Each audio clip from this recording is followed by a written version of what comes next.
Something I get asked about all the time, especially this time of year, is, and it's usually a throwaway comment, it's usually not the main reason people call me out, but it's all to do with dogs' behaviour in their back gardens. Puppies and adult dogs as well, but it is a problem that is more common with puppies. So let me set up the scenario for you. Most puppies, if just left to it, the garden becomes their Disney World and they just go crazy and they're racing around and they're tearing up the plants and it's sort of my domain and they start digging and they just see it as different to the rest of the house. And a lot of people are okay with that and they think, oh, they're going to grow out of it. They may do, but I would like you to think about how you want your dog to be in the garden as an adult dog. So if you would like your dog to be able to, go and sunbathe in the garden and be nice and calm, then you need to start putting those boundaries in place, lessons in place really, from a young age. And everything I say can be adapted for an older dog as well, and I'm going to go into that. But just think about how your dog views the garden.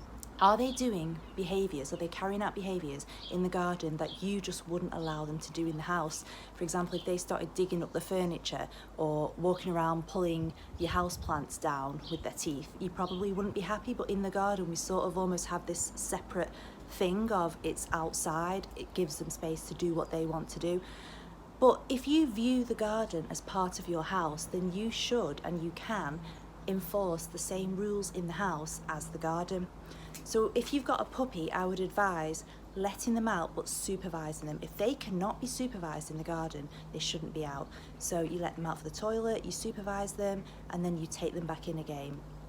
And when you are in the garden with them, give them things to do, because if they're just left to it, this whole thing is a playground for them and they're going to find their own entertainment. But if you take them in the garden, give them a food puzzle or play with toys with them there, or scatter treats they have to search for them, and just give them a bit of a different perspective of the garden, as in the garden is also a place where we have to behave like we do in the house, then it means further on you're going to be less likely to have problems such as your dog just tearing up the garden, or they hear a noise in a neighbour's garden and they want to bark back at it, or just being a bit feral in the garden. That's something I come across a lot. So put the rules in place now. Treat the garden like you would treat the rest of the house. Everything I say is just advice. If you want to let them tear up the garden, it's your garden. You're fine to do that. But if you want something a bit different, then put the rules in place now when they're young, and encourage them to only have supervised time to start with.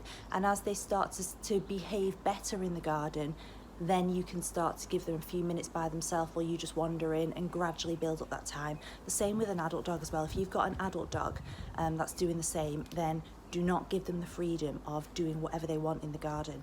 Go out, supervise them, give them an activity to do so they're occupied when they're there, and then take them back in when they're finished and gradually extend the time until they realise it's a place to behave. Another problem I often get asked about with the garden is how to get your dog back into the house. And people to start with may get a treat and sort of bribe the dog in, but within a few days your dog starts to figure out, hang on, if you call me in, even if you've got treats, it means you're going to shut the door and the fun's over, so they don't want to come in even for a treat. You need to use a little bit of reverse psychology here. In your dog's mind, when I get called in from the garden, the door closes, end of my fun, why would I want to go in? We're going to change it around to, you get called in from the back garden, give you a treat, door shuts for a few seconds, open the door and tell you to go out again. And we're just going to keep doing this. So you bring them in, you may not even shut the door, reward them, fuss them, send them back out again, so that they don't think every time they get called in, the door is going to shut and the fun is going to end. With a dog that's already showing signs, maybe an older dog or a puppy that's caught onto it already and they're already showing signs of, I'm not coming in the house, you need to leave a long line on them.